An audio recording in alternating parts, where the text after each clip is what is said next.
Thank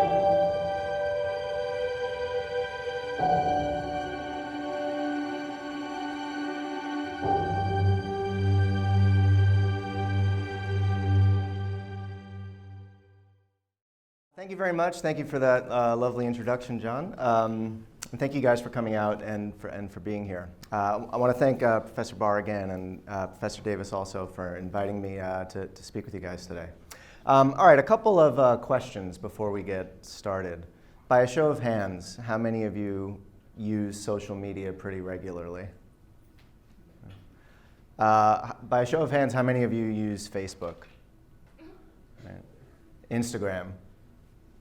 Snapchat, Twitter, multiplayer video games, anybody? Okay.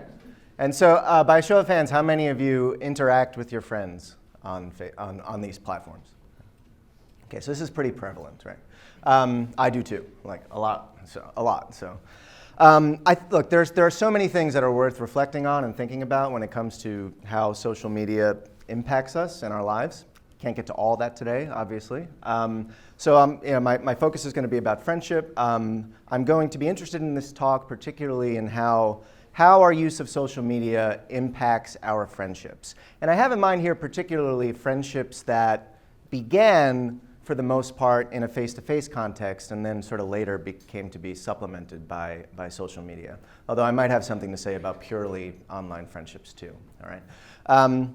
I'm going to proceed in two stages. So first, I'm going to make the case that when we think philosophically about friendship, that we learn some interesting things about both the nature and the value of friendship. Okay, so the first half is going to be like a philosophy of friendship talk.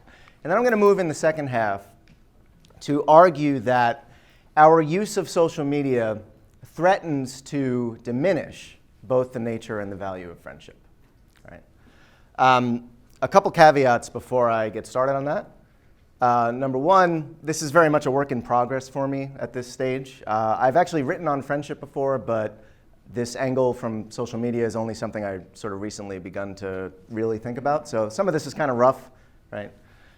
You can go hard on me in the Q&A nonetheless, but just warning you, it's sort of a work in progress at this stage. Second thing I want to say at the outset, I'm not really sure that I believe the view that I'm about to defend here. But that's okay, actually. That's good, because as Socrates said a long time ago, the point of doing philosophy is to follow the argument wherever it leads, even if it leads you someplace you don't like. And so I'm kind of curious about how far this argument can be pushed and where we end up when we see how far it can be pushed. And I'll say something about that when we get sort of to the end here. All right, so here we go.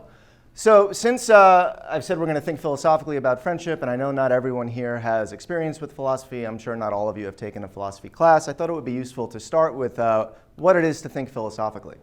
So philosophy is kind of a unique discipline, I think, in that I think it's the only discipline where the practitioners within it strongly disagree about what it is that they're doing. Right? So there's a whole field in philosophy called meta-philosophy, where philosophers argue about what philosophy is. Right?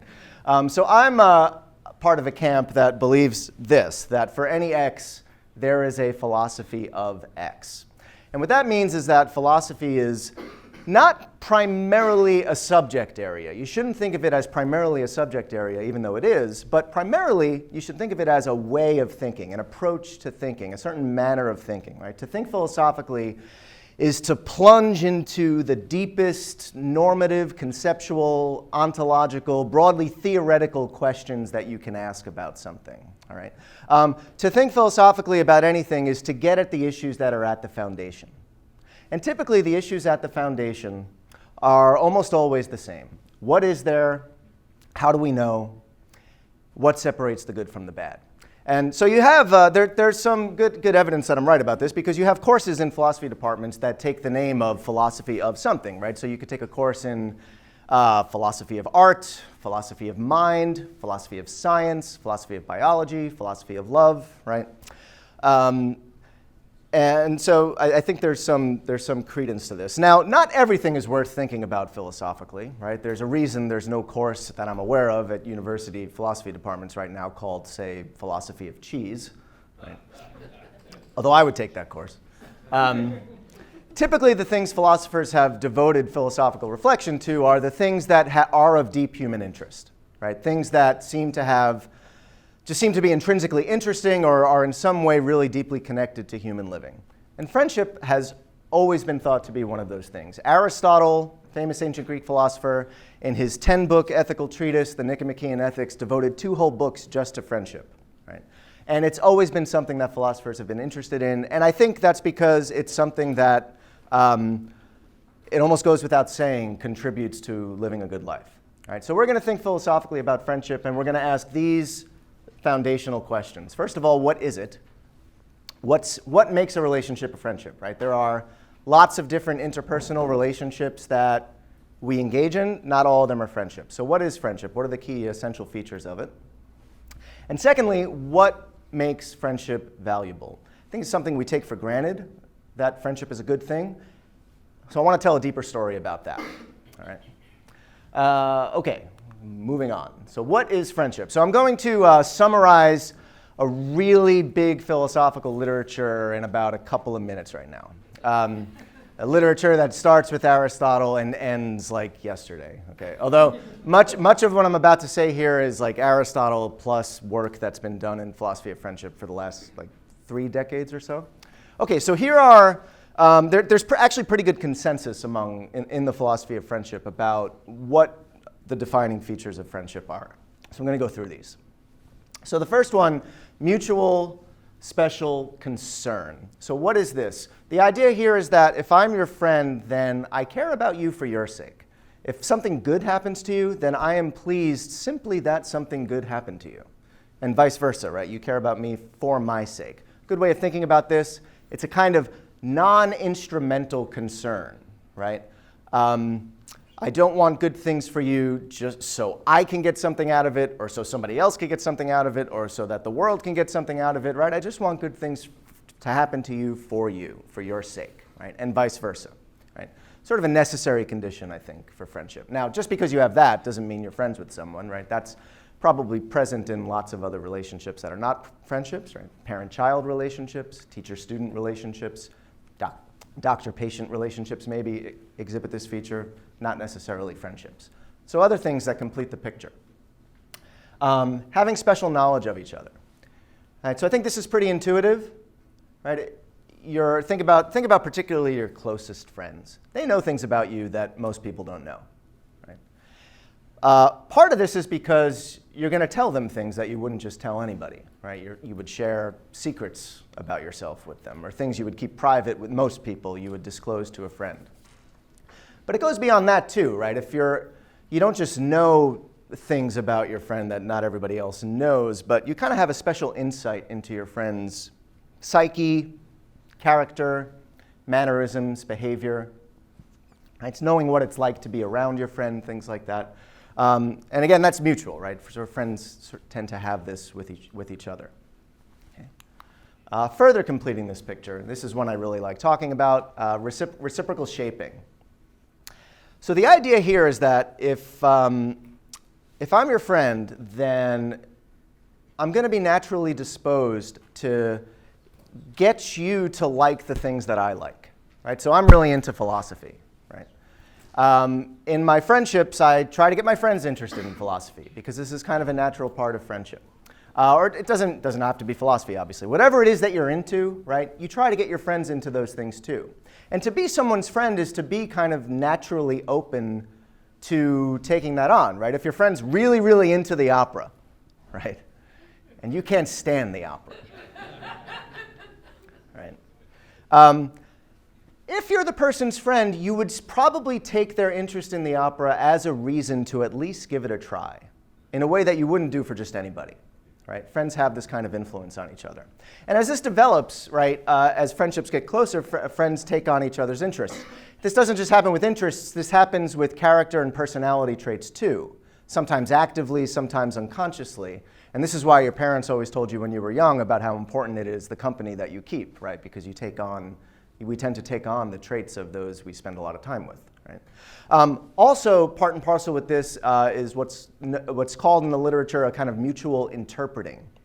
So because, and this goes hand in hand with having special knowledge, because we know our friends well, we tend to give interpretations of the way they are, or we cast their behavior, their interests in a certain light. So I'll say to my friend something like, you have a real subtle sense of humor, or you have a real fine ability to diffuse tension in difficult situations, or you have great leadership skills, right? Or that interest of yours really, really suits you, right? And the significance of this is that not only in friendship does one person have a tendency to do that, but the other friend naturally is disposed to believe it, right? To sort of internalize those interpretations, right? And this is how friendship helps shape our self-conceptions, right? We learn about ourselves in this way through our friends, I think, right? All right, so that's sort of the gist of reciprocal shaping. And then finally, to sort of cap this off, love. Not romantic love, right? Not sexual attraction, not that, but a kind of, so other terms for it, liking, fondness, affection, right? So in a really, really close friendship, you'll have mutual special concern, special knowledge of each other, reciprocal shaping, and you just really, really like the person, right? Why wouldn't you if you were friends, right? Okay, so those are the main features that are discussed in the literature. And another way of sort of summing this up, because I think these two things are implied by all of these, especially 2, 3, and 4, a close friendship is one that is high on intimacy and shared activity. And by intimacy, I don't mean sexual intimacy, right? Non-sexual intimacy, I guess, what you can call it, right? And shared activity. Friends enjoy spending time with each other and doing things together. And I think that's implied by, how would you get special knowledge of someone and shape someone's character without doing things together, right? You should think of this as existing on a continuum. It's not like you either have it or you don't. In our really, really close friendships, and I invite you now to think about who your closest friend is, right? You can challenge me on this later, but I would bet that for the vast majority of you, if you think about these features, you find them, right? I know I do in my own really close friendships. And so that's like really close. And then like on the other side of the spectrum where these things start to diminish, maybe one of them isn't really quite there, right? Just less close or fair weather kinds of friendships. And then like if maybe only one of them is there or none of them are there, not a friendship at all, and something like that. So you should think of these as existing on a continuum. All right. Okay, so now that I've summarized a huge literature and everybody knows what friendship is, I want to tell a story now about the value of friendship. Okay, so I think that it goes without saying, although you always have to be very careful in philosophy when you say this goes without saying. But I think it almost goes without saying. It almost goes without saying that friendship is a good thing, right? I mean, we think about someone who has no friends. We would think of that person as having suffered a misfortune. Whereas someone who has a lot of really good friendships in their life, we think of that person as fortunate, right? I want to tell a deeper story here about why friendship is good and how it contributes to happiness or flourishing. I'm going to use those terms interchangeably, happiness and flourishing. They both translate the same ancient Greek term, eudaimonia, which has to do with the bust of this guy on the PowerPoint there. So I'm going to stand on the shoulder of giants here and give you a version of Aristotle's argument for this. Okay? I've tried to take out the really technical parts and bring out what I think is really salient and accessible about what Aristotle thinks here. If there are any hardcore Aristotle scholars in the audience, you can take this up with me after the talk, all right? All right, so I'm going to take us through step by step in this argument. Okay, so first premise. Happiness requires enjoying one's life as a whole. So I think this is a pretty uncontroversial idea, a pretty uncontroversial claim. The thought here is, right, even if your life has all of the following, you're engaging in really worthwhile activities, right? You have a great job that helps people, you have really interesting extracurricular stuff that you're into, you have really good relationships in your life. Even if you've got your health, let's say, even if you've got all that, if you're miserable for whatever reason, you're not flourishing, Okay. So a necessary condition for flourishing is enjoying your life as a whole. Second premise gives an elaboration on what I mean by one's life as a whole. So by life, I don't mean just breathing, right?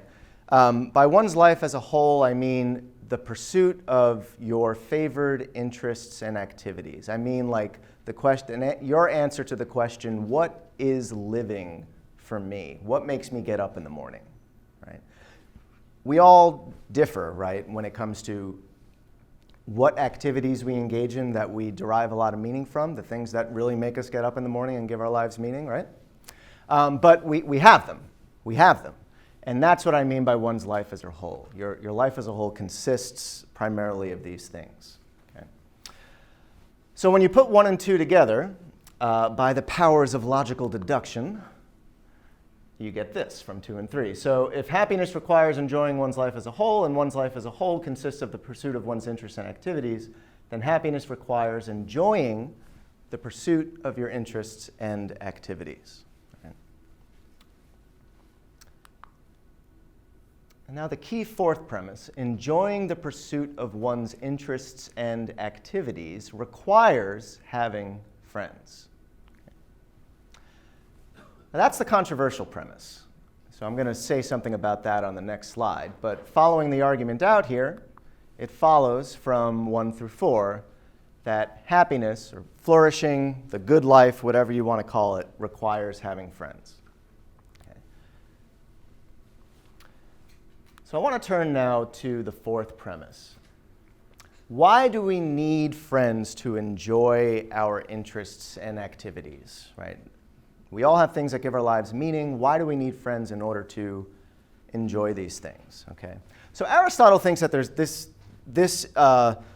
evokes something really deep about human nature, and a really deep sort of natural, a vulnerability that is inherent in human nature. He thinks we're social by nature. Right? He famously said, right, it's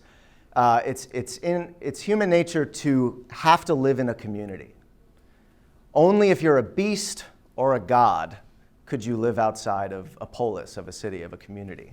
And the thing to see here is this.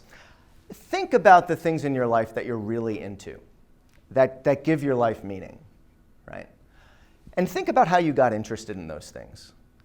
And think further about how you sustain interest in those things. I would bet a lot of money that for the vast majority of you, other people, particularly friends, figure very prominently in that process, right? The role of the reciprocal shaping that I talked about earlier, I think, is integral in this, as friends shape interests to each other and then interpret each other in light of those interests, right? But think about how when things are going well in your life, particularly with the things that you take to be important in your life, how crucial it is to be able to share that with people. Right? Imagine if you had nobody to share that with, right? And nobody to kind of comment on that, and nobody to sort of reinforce the goodness of that in your life, right? It would be difficult to sustain your interest in those activities. I mean, I think that when we get friendly endorsement about certain things, and I don't just mean like when someone's happy for us that we're doing something well, right? I mean, like in friendship, when someone really knows us well and like knows that for me, philosophy is really important, and so can have some like special insight into how that figures in my life and be able to comment on that, that gives me like this sense that what I find really meaningful and interesting is really so, right? I think another angle from which to think about this, it's really difficult for us to assess our own work, right? Whatever that work is, whether it's like academic work, writing papers and things like that, whether it's, I don't know, whatever you're into, right? It's hard to assess it ourselves. This is why we often ask for feedback from others, right? In order to give us a better sense of what's going on, okay? And I think without that, without the sense provided by others, by our friends, that what we're engaging in really is good and meaningful, it would be very, very difficult to sustain our interest in those activities. Because it'd be very, very difficult to be confident in what we're doing. All right. All right. Now, there's more that can be said about that, but in the interest of time, I'm going to sort of leave it at that here. Okay. So summing up, friendship is this relationship of mutual special concern plus intimacy and shared activity, understood in terms of special knowledge of each other, reciprocal shaping, and a kind of fondness or liking. I've sort of tried to emphasize that the intimacy and shared activity is forged through, in large part, this process of reciprocal shaping and interpreting. Okay? And lastly, I talked about this idea that the shaping process in friendship helps us sustain our awareness of the goodness of our activities, right? And helps us gives us this sense that what we find good and interesting and meaningful is really so. When I think about this in my own life, I mean, I kind of see this. Like when I think about like the stuff that I'm into, like when that was really going well, was in periods when I was around friends a lot, right? Like in college when I actually lived with friends, right? And when those things weren't going so well, when they were waning, right? It was during periods when I wasn't really around friends a lot. Okay. All right. A brief historical aside here before I get on to the next thing here. So how many of you are in Professor Barr's history class? Right? So I know you guys have read Lincoln's Melancholy, yes, by forget the author now. Schenck? Is that right? Yeah. All right. So this friendship between Abraham Lincoln and Joshua Speed figures prominently in that book, right? And I think there's things going on in that relationship that evoke some of this stuff, right? So Lincoln, some historians think that Lincoln would have devolved further and further into depression if not for this really close friendship that he had with Speed. And you see a lot of stuff in Lincoln's letters that I also think evokes some of the features I've talked about and will also evoke some of the things I'm going to talk about next year. So I just want to read this little bit here. This is a scholar talking about, this is Charles Strozier talking about Lincoln's letters to Speed. Right? He says, in other words, what Speed feels, Lincoln feels. What Speed knows, Lincoln knows. What Speed does, so does Lincoln. Lincoln inserts himself into Speed's self, which he experiences as a dimension of his own. Right? So I think that's one result of really close friendship, right? Like really strong empathy, really being able to feel your friend's pains and see things from the point of view that your friend sees them. All right, so moving on here to the sort of second half of the talk. All right, so these are the two questions that I want to ask primarily about how social media impacts our friendships. So number one, does our use of social media diminish those essential features of friendship? That is, does it take things like special knowledge of each other, this mutual shaping, fondness, does it lessen the intensity of those things? Right? And secondly, does it interfere with the role that friendship plays in the good life, according to Aristotle, right? Does it interfere with friendship's ability to help us enjoy the good things that are ours? Okay. So I'm going to give a qualified yes to each question here. And I emphasize qualified. I'll say something more about that at the end, but I'm going to give a qualified yes to each thing here. All right. So first I'm going to argue here that our use of social media does have a tendency to diminish those essential features by focusing primarily on special knowledge of each other and reciprocal shaping. I invite you to take a look at that cartoon there, which kind of gives you a sense of where I'm going with this. All right, so I want to talk about the importance of the body, right? Our physical bodies, that is, okay? In interacting with people and interacting with our friends. I want you to think about like how much information we give off about ourselves just with our body language. Okay, I mean, think about right now, like how much information I'm giving off about me with my body language here. I think about how different of an experience this would be for you, the viewer, if you weren't like seeing me and this Italian thing I do with talking with my hands, but were instead like listening to my voice through the speakers. Think about how different it would be still if you were reading a transcript of my words. All right. If you were reading a transcript of what I was saying, you might still be able to learn about like the stuff I'm actually saying, just as much as if I'm saying it.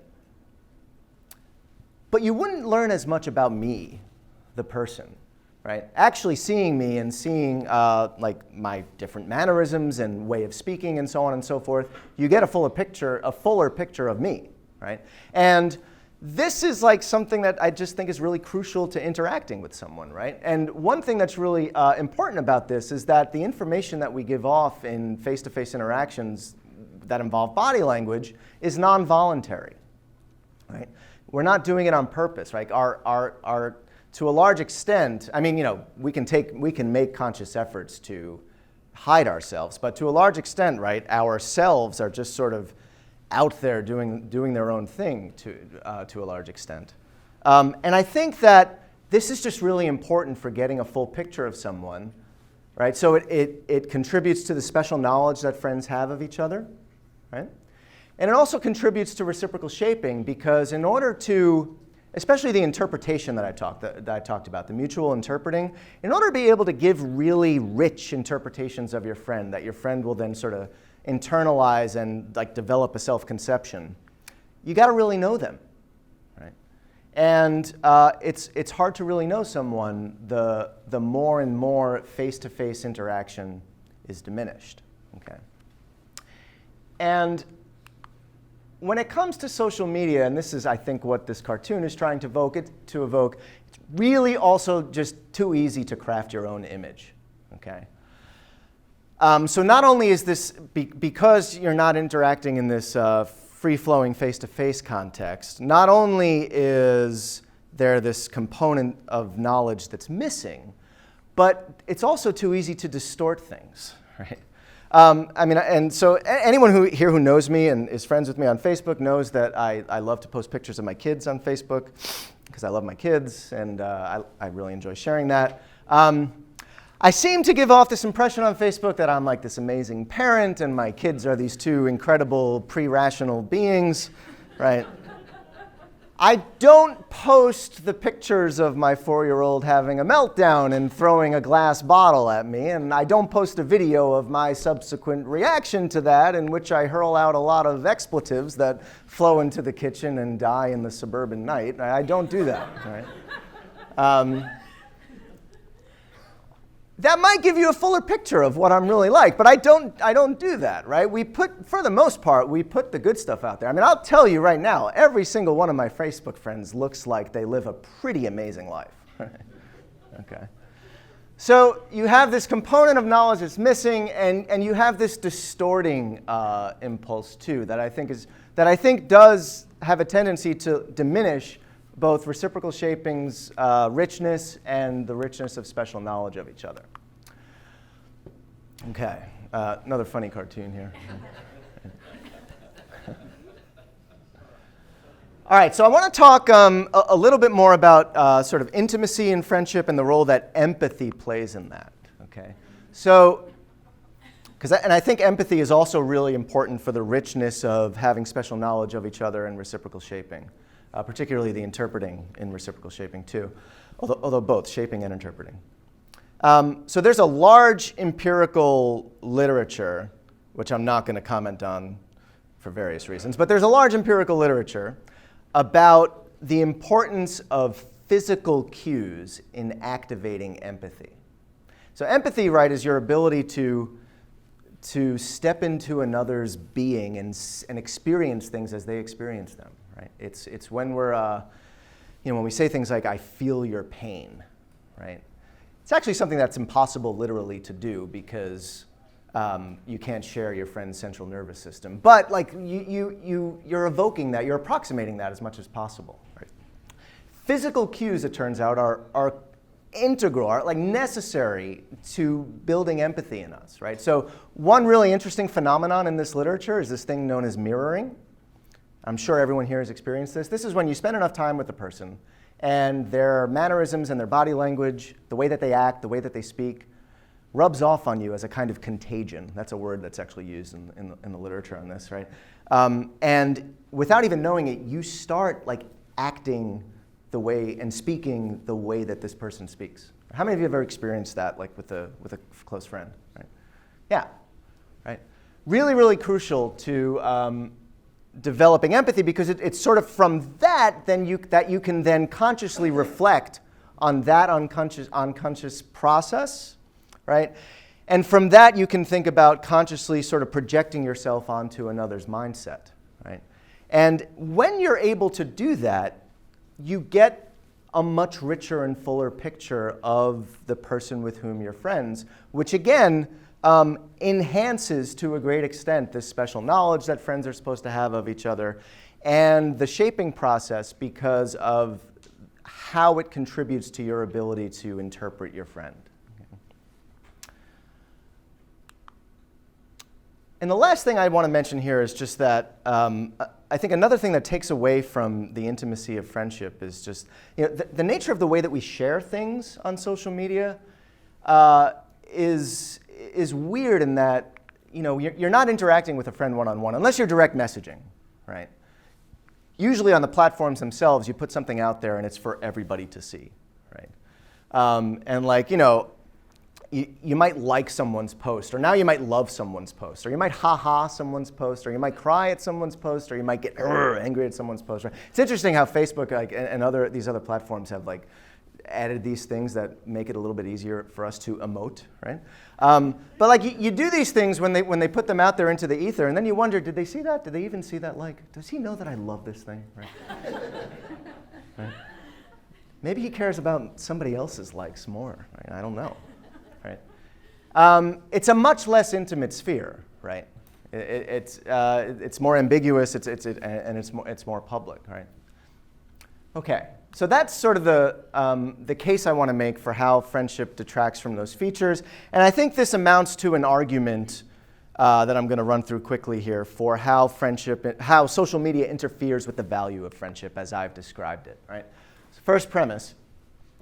Enjoying our lives, right, getting this sense that what we find good and meaningful really is so, requires having friends who shape us and have special knowledge of us. Right. Social media use inhibits the ability of friends to have this special knowledge and shape each other. And so social media use inhibits our ability to enjoy our lives. Pretty strong argument. A lot depends on the force of the second premise, I think, there. All right.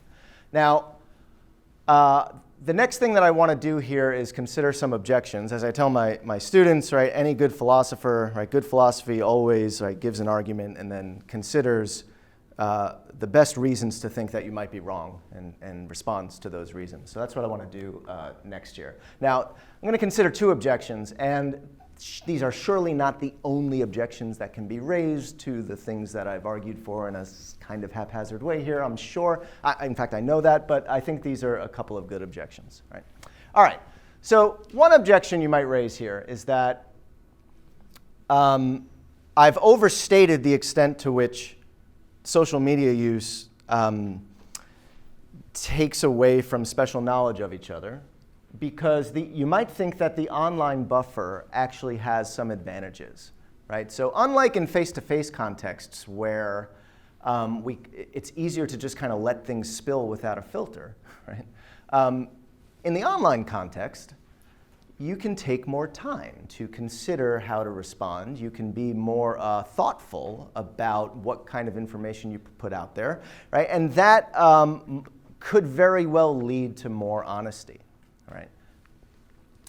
And I think that the right way to respond to this objection is to, and I think I've kind of already pointed this out, is to say that the knowledge that we seek of each other in friendship goes beyond the merely biographical, right? It's not just about your friend telling you true things about themselves, right? It's about seeing the full picture that is not just about like facts about your friend, right? So for example, right, if something really funny has happened to me, and I think that my friend would really find this thing funny, and so I might tell my friend that over texting or direct message on Facebook or whatever, right?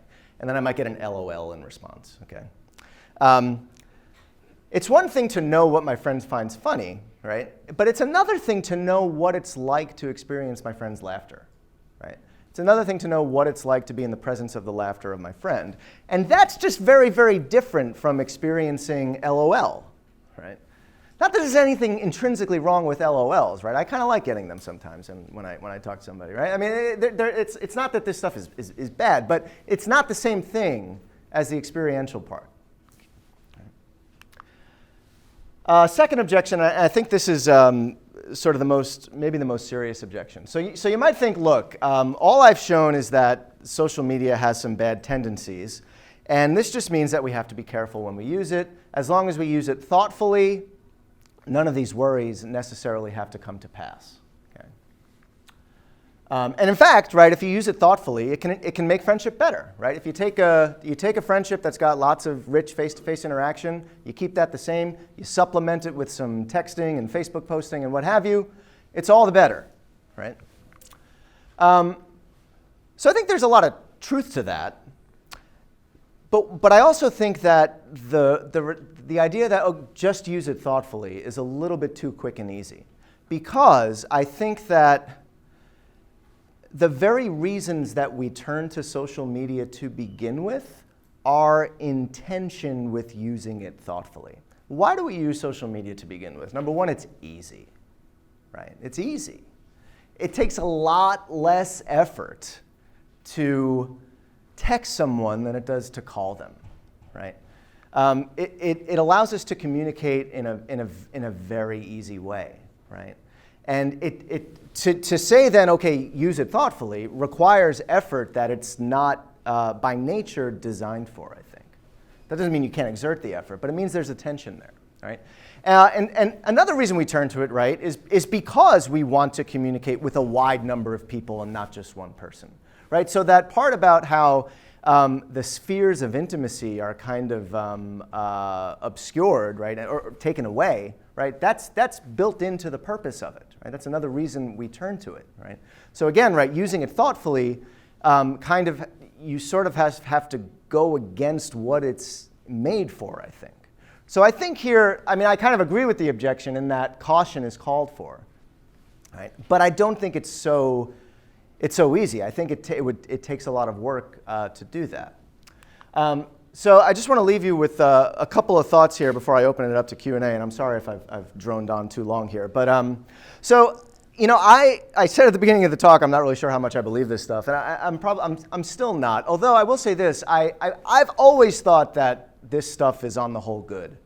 As far as friendship goes, there's other reasons why it's bad. But as far as friendship goes, I've always thought it's on the whole good. I've always thought it's good that I can still keep up with what friends who live in geographically distant places now are doing, right? As I've thought about this in preparation for this talk this semester, I've thought about it differently. And it occurs to me now that something like Facebook, all these platforms, but Facebook I'll pick on since I use that the most, is really, really good at keeping friendships alive, but it kind of keeps them on life support. Right? It's kept a lot of our friendships like on the ventilator, right? I mean, this is a very common thing, right? You're friends with somebody, you move to different places, and what was a relationship where you saw the person a lot, you talked a lot, it was really cool, right, is now one where you occasionally like each other's posts on Facebook, right? And you see what they're doing, right? It was kind of this weird voyeuristic thing. You're looking at them, but they don't know that you're looking at them, but they assume you might be, right? Not quite the same, right? So I think there's this strong tendency of social media to take friendships that were once really close, and then like that closeness just drifts away. And I'll leave you with this one anecdote to conclude. So I had a friend in graduate school, so several years ago, who wasn't like my best or really close friend, but a friend, someone I spent a good amount of time with, and someone I talked a lot with. We had common interests in politics and philosophy, so we talked a lot. And after graduate school, we each took jobs in different states, and we never really saw each other again. Our interaction from that point on consisted of liking each other's posts on Facebook every now and again, looking at pictures, right, commenting on a thread every now and again, right, and that's it. And then this guy, 2.5 years ago, decided to rid his life of social media, right? So he was off of it. And for like 2 years, I just didn't talk to this person. Exchanged a couple of emails for professional reasons over that time, right? Just didn't talk to this person. And then just the other week, like about a week and a half ago, I saw something in the news that really strongly made me think of this guy. And I did something that I never, ever, ever, ever would have done had he remained on Facebook. I called him. And we had a nice conversation. And with that, I conclude and welcome your questions.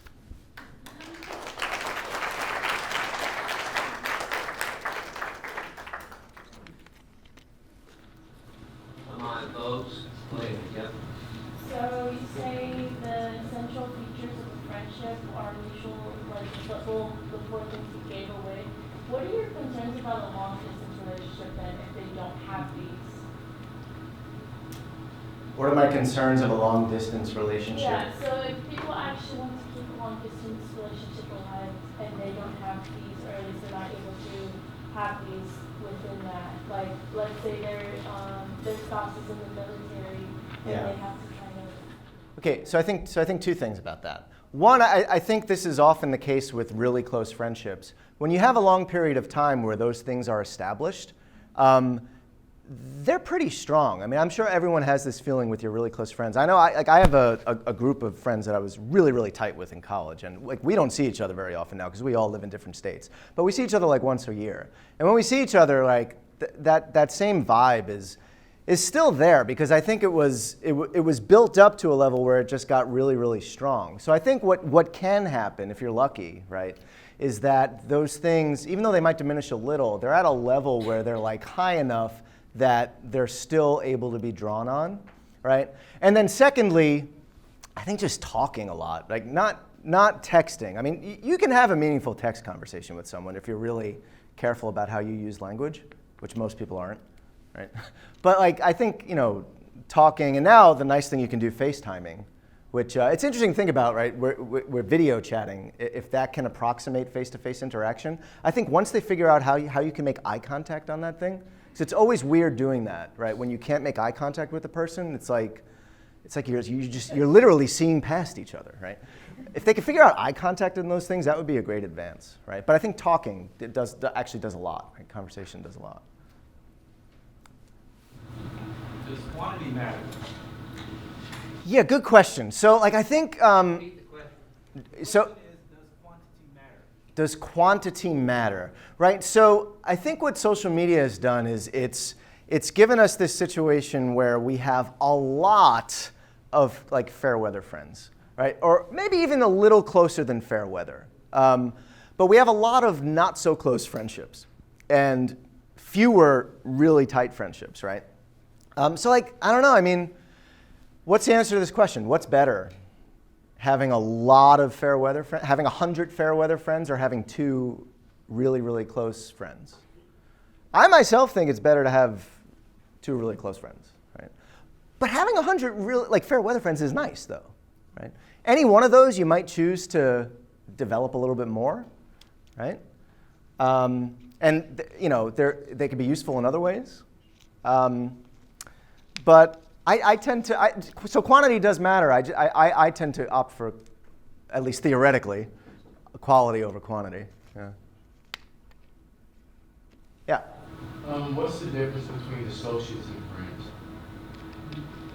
What's the difference between associates and friends? So I think with someone who's just an acquaintance, right? I think that. So going back to these features, this is going to take a while, but I think that most of those features just aren't there, right? you know the person, right? Like figure someone who you know at your job, right? Who doesn't work in the same area as you, but you know who they are and you see them on occasion, right? That seems like a good example of an associate, right? These things just aren't there, right? Maybe like mutuals, maybe if you really thought about it, you'd say to yourself, yeah, I'd be pleased if something good happened to that person. More likely, you might just not really care, right? But I'm inclined to answer that question by saying with people who are merely acquaintances, these features are not there. But maybe one is there, but the rest of them are probably not, yeah. You were talking earlier about Lincoln's melancholy and how his friendship really helped him. I was wondering, since we're on the topic of social media, how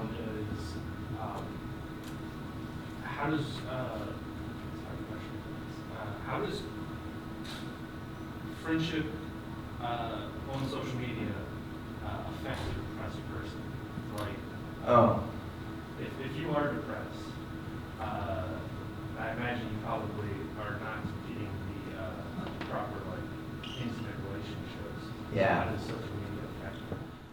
So I'm not well versed in this, but I do know that there have been studies that show that using this stuff makes us on the whole unhappy, right? And I've looked at some of these studies, and they don't resonate with me because I don't feel like that's been my experience, but I don't doubt the legitimacy of the studies. So I mean, I'd be inclined to say on the whole not well, right? Because you got to be careful, right? Because if you're down on yourself, right, and you don't have meaningful connections with people, right, and that's one of the things that's making you down, right? I mean, we seek connection, right? We want to escape loneliness and seek connection. That stuff can make you a lot more upset, I think. Yeah. Because I mean, there's all kinds of bad stuff going on these platforms too, right? I mean, just look at the comments of any political thread, right? Yeah. Well, this is a little peripheral, Anthony, but you spoke about happiness in connection to friendship, and so Jefferson is obviously deeply influenced by Locke's second treatise, which continually speaks of life, liberty, and property, but he substitutes for property in the Declaration Pursuit of Happiness. And I wonder if you could talk about the origins of that and the implications of that.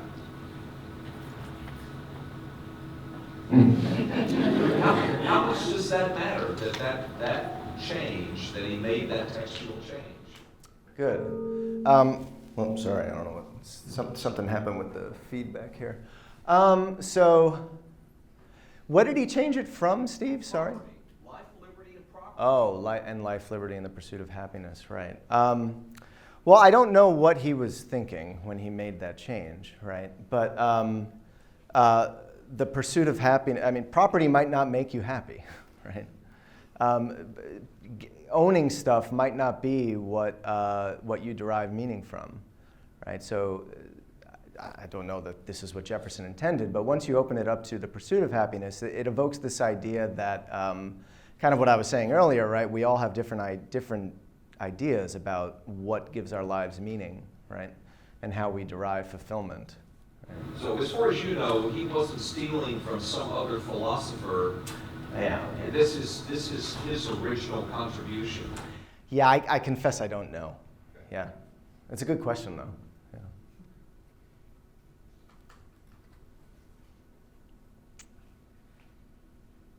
We have I'll be the last question then. It seems like we need, based on what you're talking about, it seems like we need another word for friendship. I mean, like a good friendship that categorizes a close friend really well. But for those people that we kind of know, we don't have a good word for. Yeah, that's a good point. So the literature and philosophy on this is totally inadequate. So like the good friendship is called companion friendship. It's called true and good friendship, like these awkward kinds of phrases.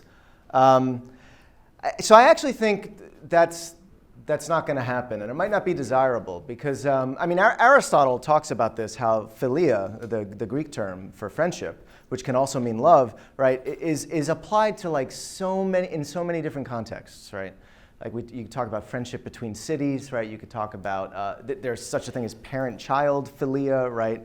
That there's something evoked in the common usage of that term, and yeah, I'm talking about like close friendship right here, and I mean it opens up, right, what might close friendship and these other much looser usages of the term of friendship have in common. Yeah, I'll have to think more about that. Thank you very much. Thank you, guys. Be sure to follow us on social media at Facebook, Twitter, and Instagram. Like this video, leave a comment, and hit that subscribe button to be notified about our latest content.